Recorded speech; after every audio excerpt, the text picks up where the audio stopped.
कम छो मजामा। अरे ममा, दाऊद इब्राहिम का नाम शायद ही कोई हो जो वाकिफ ना हो। बच्चा बच्चा दाऊद को पहचानता है। हर किसी को पता है दाऊद की दहशत, पता भी कैसे ना हो। एक वक्त था जब मुंबई में दाऊद के नाम से आम आदमी तो छोड़िए, बड़े बड़े film star, director, producer Mumbai के इस गैंगस्टर से घबराते थे। अंडरवर्ल्ड डॉन खौफ का दूसरा नाम था। जिसकी बात इस डॉन को पसंद नहीं आती, समझो उसका अंत नजदीक होता था। हत्याएं, धमकियां, वसूली ये मुंबई में आम बात हो चुकी थी, जिसे पुलिस भी रोकने में नाकाम थी। अब आप सोच रहे होंगे कि सालों पहले क्या हुआ, ये अब हम क्यों बता रहे हैं। आखिर कैसे दाऊद लौट रहा है, आज फिर से दाऊद को याद क्यों किया जा रहा है, अतीत के पन्ने फिर से क्यों पलटाए जा रहे हैं। तो सुनो ममा, उम्र 31 साल, कद 5 फीट 7 इंच, कविताएं लिखता है, किताबें पढ़ने का शौक है, पर उस पर हत्या, अपहरण और लूटपाट के करीब 50 से 60 मुकदमे दर्ज है। वह जब भी कोई वारदात करता है तो सोशल मीडिया पर उसका ऐलान करता है। कहा जाता है कि उसके गैंग में 700 से भी ज़्यादा शूटर काम करते हैं। वह सालों से जेल में बंद है, लेकिन उसका गैंग देश के जिस हिस्से में जब चाहे वारदात को अंजाम दे सकता है। ये नाम है India's biggest criminal, gangster Lawrence Bishnoi. ठीक दाऊद की तरह ही लॉरेंस बिश्नोई का गैंग अब पूरे देश में अपनी जड़ें जमा रहा है। यह गैंग दाऊद से भी खतरनाक बनता जा रहा है, बिल्कुल वैसे ही जैसे सालों पहले पुलिस कुछ कर नहीं पा रही थी। आज लॉरेंस बिश्नोई और उसके आदमी खुलेआम पुलिस को चुनौती दे रहे हैं, कत्ल भी कर रहे हैं, धमकियां भी दे रहे हैं, वसूली भी हो रही है, हथियार भी सप्लाई किए जा रहे हैं, लेकिन कोई इनका कुछ नहीं बिगाड़ पा रहा। ऐसे में आज भारत ही नहीं, भारत के पड़ोसी देशों में भी लॉरेंस बिश्नोई की काफ़ी चर्चा है। साथ साथ पूरा एशिया ये जानना चाहता है कि 90 के दशक का दाऊद इब्राहिम खतरनाक था या फिर आज का लॉरेंस बिश्नोई।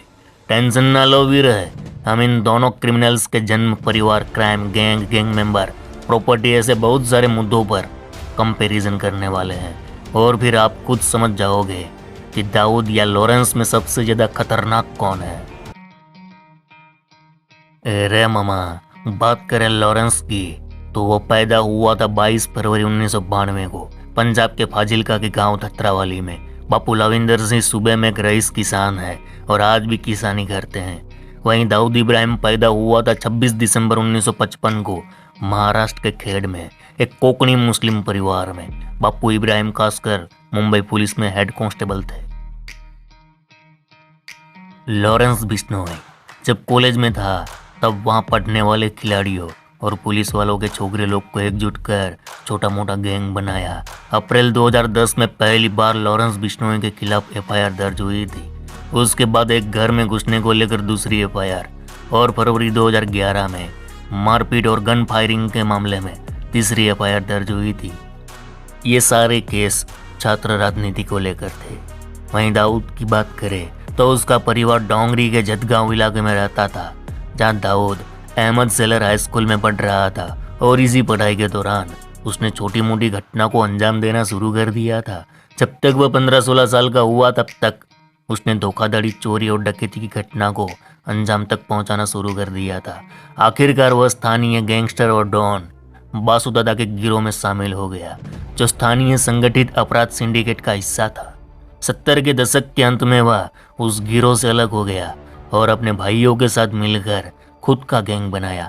इसी बीच उसके ऊपर कहीं एफआईआर दर्ज हुई थी।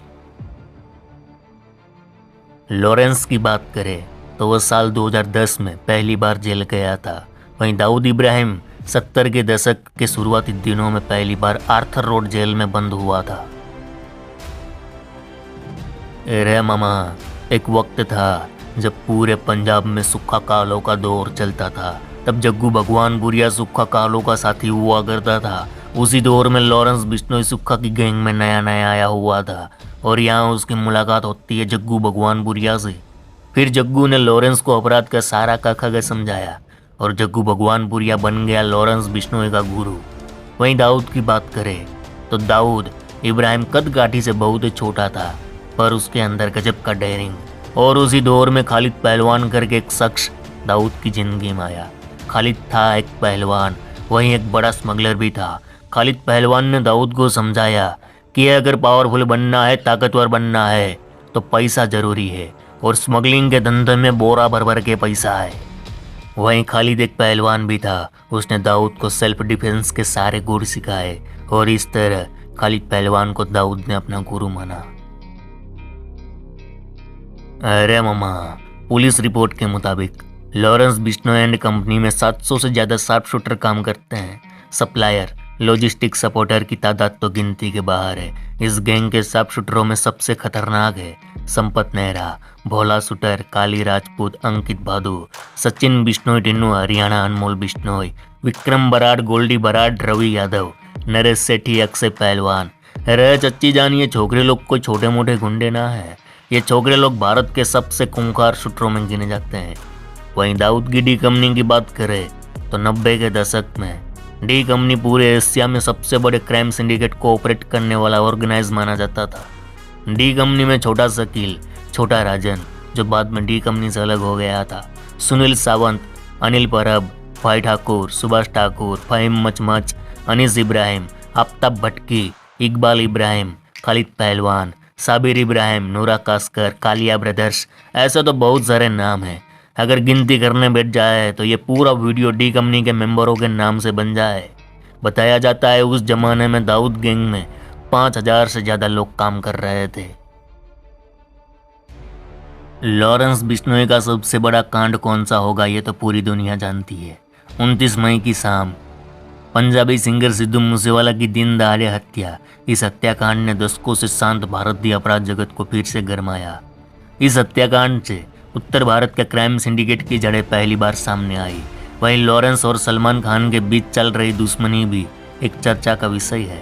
वहीं दाऊद इब्राहिम के सबसे बड़े कांड की बात करें तो दाऊद ने एक दो नहीं कई बड़े बड़े कांड करवाए थे, पर उन सब में सबसे बड़ी घटना थी 93 का बम ब्लास्ट, जिसमें 300 के करीब लोगों की जानें गई थी। और इसी घटना से दाऊद इब्राहिम पर शिकंजा कसा गया। दाऊद पर इंटरनेशनली प्रेशर बनाया गया, उसे आतंकी घोषित किया गया और इसी घटना के बाद दाऊद को दुबई छोड़कर पाकिस्तान भागना पड़ा था। मीडिया रिपोर्ट के मुताबिक लॉरेंस बिश्नोई के पास आज करोड़ों की प्रॉपर्टी है। एक तो अपने पुरखों की कई एकड़ जमीन, वहीं रंगदारी, फिरौती, एक्सटॉर्शन से कमाए हुए करोड़ों रुपये, वहीं शराब और कबड्डी लीग के धंधे से भी वह करोड़ों छापता है। वहीं दाऊद की बात करें तो अकेले ब्रिटेन में ही दाऊद के पास 45 करोड़ की प्रॉपर्टी है। फोर्ब्स मैगजीन दाऊद को दुनिया के सबसे अमीर गैंगस्टरों की लिस्ट में शामिल कर चुकी है। 2015 की रिपोर्ट के मुताबिक दाऊद इब्राहिम की कुल संपत्ति 6.7 अरब डॉलर बताई गई थी, जिसमें Bharat, Pakistan, Nepal, Thailand, Malaysia, Britain, America में अरबों खरबों का कारोबार चलता है उसका। कहा जाता है लॉरेंस बिश्नोई के खिलाफ आज 50 से 60 मुकदमे दर्ज है, जिसमें मर्डर, हाफ मर्डर, रंगदारी, वसूली, किडनैपिंग, मारपीट, धमकाना। वहीं दाऊद इब्राहिम के ऊपर 150 से 200 मुकदमे दर्ज होंगे। 17 जनवरी 2015 को जब पंजाब की खरड़ पुलिस लॉरेंस बिश्नोई को पेशी के लिए ले जा रही थी, तब लॉरेंस पुलिस वालों को चकमा देकर फरार हो गया था। लेकिन फिर 4 मार्च 2015 को फाजिल्का पुलिस के हत्थे चढ़ा और तब से लेकर आज तक वो जेल में ही बंद है। वहीं दाऊद इब्राहिम के बारे में जेल ब्रेक को लेकर कोई जानकारी पब्लिक डोमेन में अवेलेबल नहीं है। हाँ, पर उसने पुलिस वालों को कई बार चुनौतियां दी है। कई बार पुलिस वालों को चकमा देकर वो भागा है जब पुलिस उसे पकड़ने जाती थी। लॉरेंस बिश्नोई की बात करें तो Kranti gang, Gogi gang, Neetu Daboria gang, Nandu gang, Chinu Pandit gang, Kala Jathedi gang, Hashim Baba gang और राजस्थान, पंजाब, हरियाणा के कई गिरोह के साथ लॉरेंस बिश्नोई के ताल्लुकात है। वहीं दाऊद इब्राहिम की बात करें तो डी कंपनी के ताल्लुकात भाई ठाकुर गैंग, पाकिस्तान की खुफिया एजेंसी ISI, पाकिस्तान की लियारी गैंग और मुंबई की कई लोकल गैंग के साथ डी कंपनी के ताल्लुकात थे और आज भी है। लॉरेंस की बात करें तो आज पूरे उत्तर भारत के 8-9 राज्यों में लॉरेंस गैंग का सबसे ज़्यादा प्रभुत्व है। इसके अलावा विदेशों में Australia, Canada, Britain, Nepal, Pakistan, Azerbaijan में भी लॉरेंस गैंग का विस्तार हुआ है, जहां दाऊद लॉरेंस से 10 गुना आगे हैं। पूरे एशिया खंड में उसके साम्राज्य की जड़ें फैली हुई हैं। आज दाऊद के काम करने का तरीका बदल चुका है, पर आज भी उसके लोग दुनिया के अलग अलग देशों में काम करते हैं। लॉरेंस बिश्नोई का सबसे करीबी गोल्डी बराड़, जो सालों पहले हत्या करके कनाडा फरार हो गया था, वह रोज कोई ना कोई घटना को अंजाम देता है। हाल ही में पंजाबी सिंगर गिप्पी ग्रेवल के घर के सामने गोलियां चली। वही पंजाबी सिंगर हनी सिंह को धमकी भरा ईमेल आया। वही मूसेवाला की हत्या, सलमान खान को मारने बार बार हो रही कोशिश है। लॉरेंस बिश्नोई का ये जो पैटर्न है वह 90 के दशक के मुंबई अंडरवर्ल्ड में काफ़ी चर्चा का विषय था। उस दौर में दाऊद इसी अंदाज में बॉलीवुड सितारों से पैसे वसूलता था। देखा जाए तो आज लॉरेंस 90 के दशक के दाऊद के स्टाइल में ही वारदातें कर रहा है। ये कहना गलत नहीं होगा कि 90 के दशक का मुंबई आज पंजाब में है और उस दौर का दाऊद आज लॉरेंस बिश्नोई है। तो चलो मामा, आप बताओ इन दोनों में सबसे ज़्यादा ताकतवर कौन दिखा? कमेंट में ज़रूर बताना। चलो इस गुज्जू भाई का राम राम, मिलते हैं फिर।